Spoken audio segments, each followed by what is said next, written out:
Je suis Ivan Ostrovitz, je suis CEO et cofondateur de Domosio. Je m'appelle Benoît Prali, je suis cofondateur et également directeur technique de la société qu'on a fondée en 2013. Moi, je m'appelle Marie Saxic et je travaille actuellement en thèse CIFRE chez Domosio. Aujourd'hui, Domosio, c'est une équipe de 13 personnes qui travaillent tous les jours pour intégrer les dernières avancées en intelligence artificielle dans le domaine de l'éducation. Pour moi, il y a vraiment tous les secteurs qui sont touchés par l'intelligence artificielle. Après, il y a quand même certains secteurs qui ont déjà été touchés, comme notamment le commercial, l'aspect commercial qui a déjà beaucoup évolué avec l'intelligence artificielle. Et il y en a d'autres qui vont être appelés à évoluer plutôt dans le futur. L'intelligence artificielle et notamment les dernières évolutions qu'on va retrouver va avoir énormément d'impact dans tous les domaines, les grands domaines de l'industrie qui aujourd'hui génèrent déjà beaucoup de données. On va avoir des applications de l'intelligence artificielle dans tout ce qui est les domaines de l'énergie, du bancaire, évidemment dans tout ce qui est web avec les différents moteurs de recherche qu'on connaît aujourd'hui, que ce soit Google ou les agrégateurs tels que Netflix, Amazon, etc. Et puis bien sûr, c'est un peu notre secteur, l'éducation voit aussi arriver, en fait tout ce qui est éducation, apprentissage, formation, voit arriver tout ce qui est l'utilisation aussi de l'intelligence artificielle. L'intelligence artificielle dans le secteur de l'éducation, elle a déjà commencé à aider à avoir une certaine personnalisation. Et finalement, un petit peu comme tous les secteurs, elle vient aider.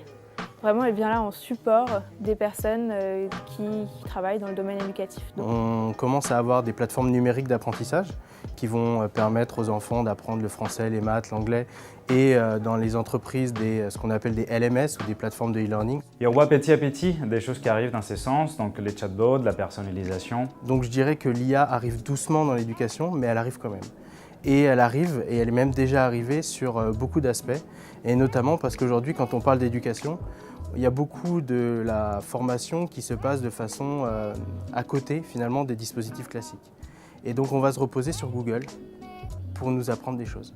Ça va prendre la place parce qu'en fait c'est un outil qui permet que ce soit en fait, aux professeurs, aux formateurs, d'avoir beaucoup plus d'informations sur les personnes qu'il a en classe, de les accompagner beaucoup plus. Le but, c'est pas de le remplacer, mais c'est vraiment lui personnaliser cette partie. Donc l'IA, c'est un enjeu assez capital pour l'éducation. On le voit de plus en plus. Le ministère sort des appels à projets intégrant de l'IA. Le rapport Villani, qui ne cite pas directement l'éducation comme un des 4 grands pôles, le cite quand même un peu plus loin comme justement un endroit majeur où l'IA va arriver. Il y a la collection de données qui est de plus en plus facile.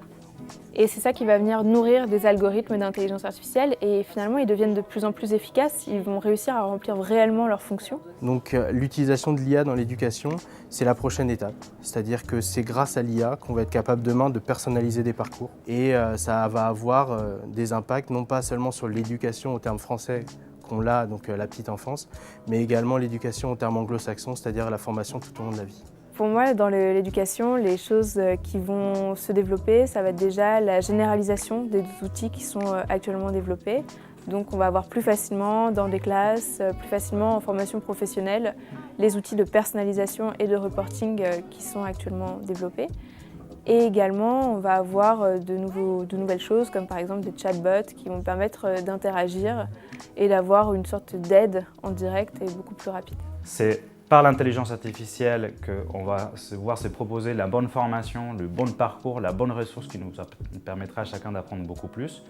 Pour les professeurs, ça va permettre d'avoir des tableaux de bord, savoir en quel moment il faut qu'ils interviennent, de faire un suivi beaucoup plus personnalisé. Et puis finalement, c'est l'utilisation beaucoup plus intelligemment de toutes les ressources numériques d'apprentissage qui vont être bien indexées, bien cataloguées et bien recommandées en fonction de notre besoin et de notre objectif.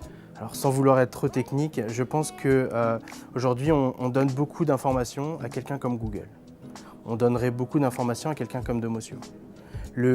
L'évolution de demain, c'est de pouvoir dire à Google ou à Domosio, tu me connais bien, tu connais comment j'apprends, tu me connais mes préférences, mes intérêts, etc. Avoir la possibilité de sortir ces informations-là d'un système intelligent pour les passer dans un autre système intelligent, pour que finalement je garde le contrôle de mes données et je puisse bénéficier de ce qui a été fait dans un système pour les amener dans les autres.